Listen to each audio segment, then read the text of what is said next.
Okay, let's dive into this. It's something that's really shaping the very fabric of our democracies this year. We're talking about the impact of artificial intelligence on election integrity. Yeah, and especially in a year like 2024, you've got literally billions of people voting in elections across the globe. Billions. So Mhm. AI isn't just some, far-off concept anymore. It's a tool being used right now Yeah, in campaigns and influence ops. exactly. And that scale, Yeah. that's precisely what the Carnegie Report really hammers home. I mean, just getting your head around 2 billion voters worldwide in 1 year, it really shows the potential reach of these technologies, doesn't it? It really does. And the sources we've pulled together, places like Carnegie Ethics Fellows, the Brennan Center for Justice, Wikipedia, the ICO in the UK, that's their Data and Privacy Office, Mm. and others, they give us a pretty rounded view. Interestingly, U.S. officials, cited on Wikipedia, actually describe AI less as something totally revolutionary Right. and more like an accelerant for influence efforts that were, well, already happening. That's such a crucial point. It's not always brand new tactics.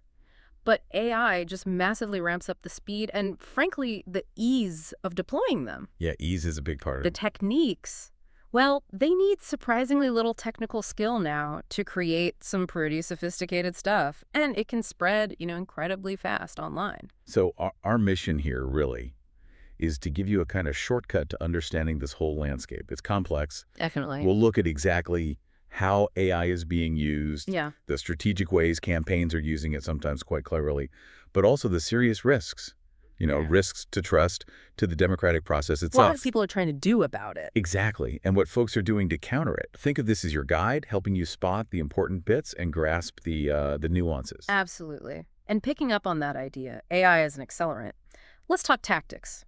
How is this generative AI stuff actually showing up in elections? Well, the core thing with generative AI is it creates new content, right? Hmm. The sources list the main types.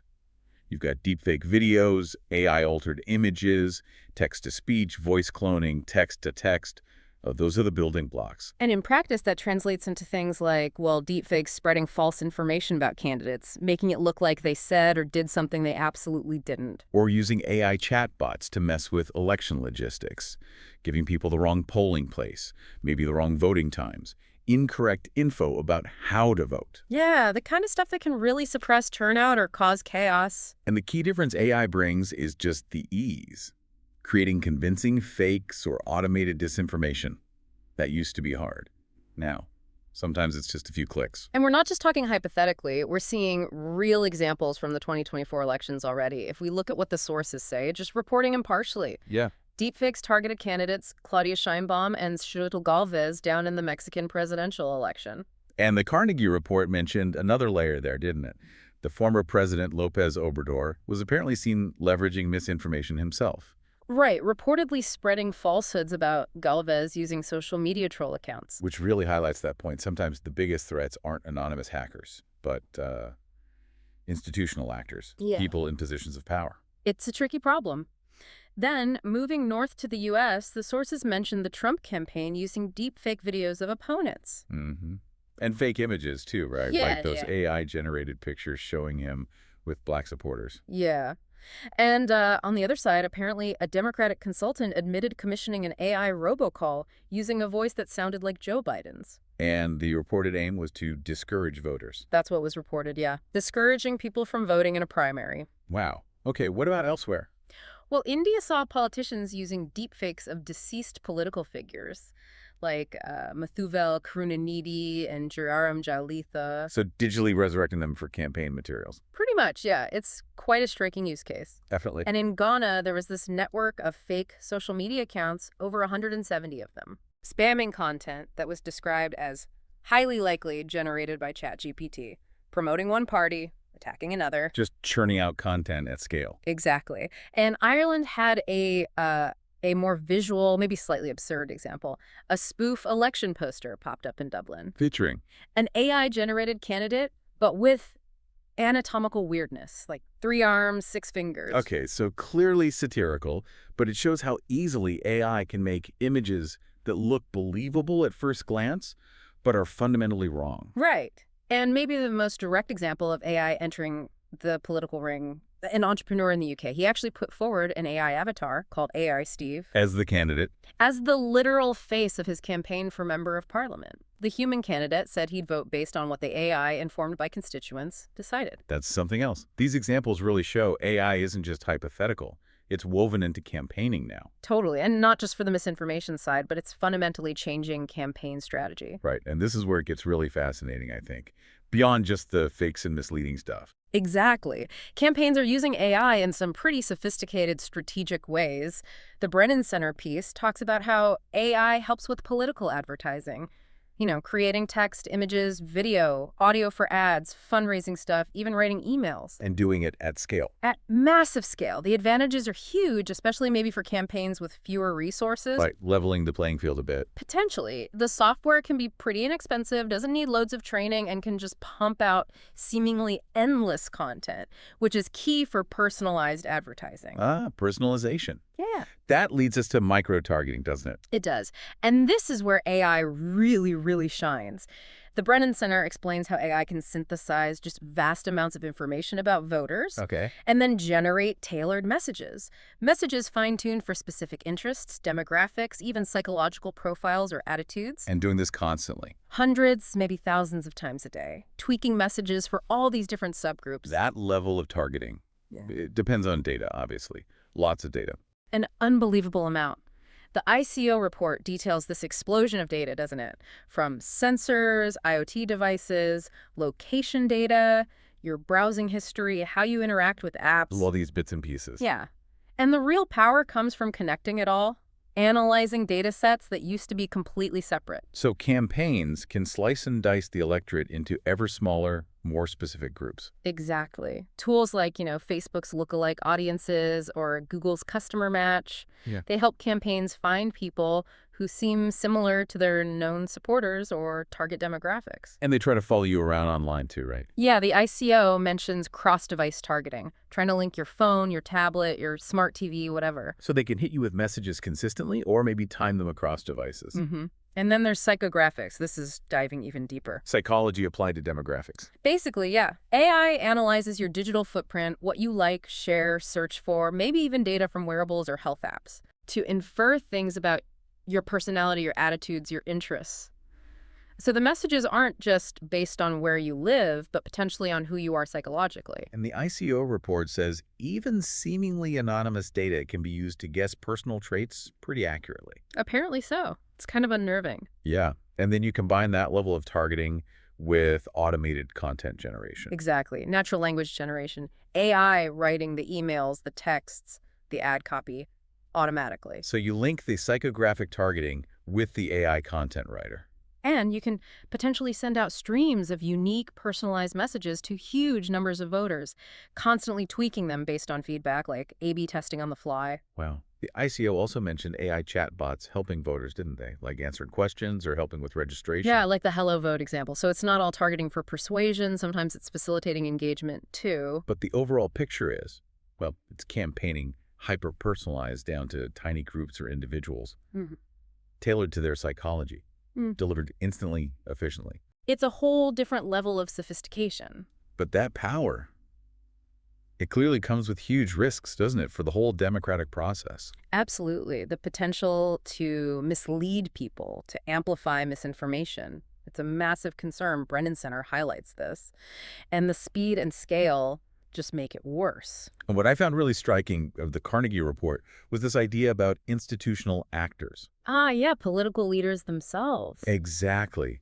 When people in authority spread falsehoods, like maybe happened in Mexico, it's incredibly hard to counter because the source seems legitimate. Right? It poisons the well from the top. And misinformation can also target the election bodies themselves. Like those claims in Mexico about erasable voting markers used by the INE, their electoral institute. Right. That kind of thing isn't just about changing votes on the day. It's designed to undermine trust in the result, even before it's announced. Sow doubt about the whole process. And in places with maybe less stable democracies, the risks are even higher. Yeah, the Carnegie Report talks about that. Self-interested actors using AI to monitor opponents, manipulate opinion, maybe even skew results to stay in power longer. That can lead to serious human rights issues. It feeds into political polarization too, doesn't it? Definitely. The algorithms are often designed for engagement, right? Which means showing you stuff that reinforces your existing views. Creating filter bubbles. Exactly. Makes people more hostile to the other side, maybe more easily manipulated. And it can lead people to dismiss credible information or even think undemocratic actions are okay. The KBS source links this to a wobbling democracy. Which is a chilling phrase. Yeah. And then there are just the straightforward privacy issues from all this data gathering and targeting. Massive issues. The ICO report lists a bunch. Who owns the data? How can you get real informed consent when the uses are so complex? This cross-device tracking is often totally opaque. And the idea of targeting vulnerable people. Mhm. You mentioned maybe detecting mental fatigue from typing patterns. Yeah, the report raises that as a potential concern, targeting people when they might be more susceptible. It's ethically very murky territory. Plus, the fact that often it's foreign tech companies controlling these platforms and the data, that adds another layer of concern about trust and fairness. And this idea that new personal data is being created about us through inferences and predictions based on other data, not stuff we directly shared. It's complex. Okay, so it's clear we're facing a really complicated set of challenges. The stakes are incredibly high for democracy everywhere. How do we even start to manage all this? Well, the Carnegie Report puts it pretty well. While AI holds the promise of enhancing election security and integrity, it also introduces new challenges that must be carefully managed. Carefully managed, that's the key phrase, isn't it? But how? How do you manage it effectively without just shutting down innovation or making things inaccessible? Well, the report really calls for urgent cooperation, like governments, tech companies, NGOs, academics, the media. Everyone needs to work together. No single group can fix it alone. Exactly. Need to share knowledge, counter the threats together, bridge the gaps in technology access and understanding. Carnegie also laid out those 6 key trade-offs, which I found really helpful for framing the problem. Yeah, they're crucial. Privacy versus transparency, security versus accessibility, innovation versus stability. Safeguards versus chilling effects, like Yeah. not wanting to stifle legitimate speech. Right. And efficiency versus accountability, centralization versus decentralization. Thinking about those trade-offs really Yeah. highlights the difficult balancing act involved, doesn't it? Yeah. It's not always obvious what the right answer is. Not at all. It frames that whole debate. Do you focus on proactive defense or reacting when things go wrong? Are there any positive examples out there, things people are actually doing that seem to be working? Yeah, the sources give a few. In Mexico, there was this partnership, a photo agency, CBC, German Marshall Fund. They used tech to verify image authenticity using metadata. And importantly, they trained editors, people on the front lines, to spot fakes before they spread widely, empowering the people actually handling the content. That makes sense. Tackling it at the source. India created something called the Deepfakes Analysis Unit, or DAU. What's that? It's an open source platform where the public can actually submit content they think is misleading, and it gets assessed for AI generation, kind of a crowdsourced detection effort. Interesting.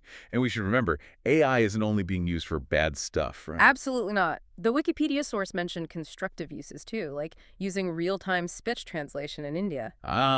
To reach more voters across language barriers. Exactly, making campaign messages more accessible. So AI is impacting strategy, misinformation, detection efforts, even trying to predict the results. That's right. The ICO source mentioned AI being used to analyze huge amounts of social media data like sentiment shares. Trying to find patterns that correlate with polling or actual election outcomes. Yeah, AI can crunch those massive, messy data sets way faster than humans ever could.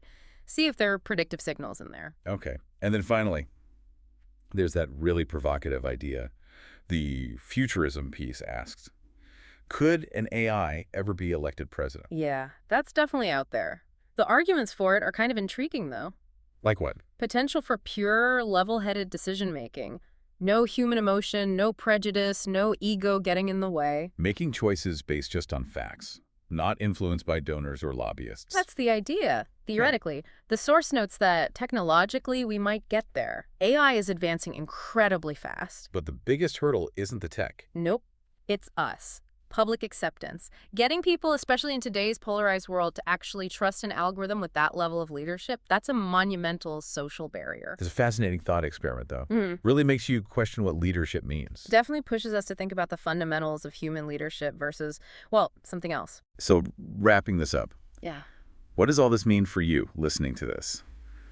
The voter, the citizen, trying to navigate this AI-infused world. Well, we've seen AI is already deeply embedded, haven't we? From creating those hyper-personalized campaign messages based on just incredible amounts of data about us. To generating those sophisticated deepfakes that can spread like wildfire. It's clearly a powerful tool for campaigns offering efficiency, reach, but it also brings these significant risks. Risks to election integrity, to trust in our institutions, to how we even talk about politics. And polarization just seems to make everything worse. It really does. So understanding how AI is being used, learning to spot potential manipulation, whether it's a dodgy video or maybe a message that feels too perfectly tailored to you. Yeah, and just being aware of the digital footprint you leave behind. These are becoming pretty essential skills, aren't they? Just for being an informed citizen today. Absolutely. And cooperation, developing safeguards. That stuff is happening, but it's an ongoing battle. It's always going to be about balancing those competing values we talked about. Privacy versus transparency, innovation versus stability. It's a constant balancing act. So here's a final provocative thought for you to chew on as you navigate the information landscape this election year and beyond. As AI keeps getting smarter, more capable of analysis, maybe even decision-making, Yeah. will we ever reach a point where we actually trust an algorithm more than a human leader? Or is that messy, flawed human element, is that just an indispensable part of democratic leadership, something that no amount of data crunching can or should replace? Something to think about.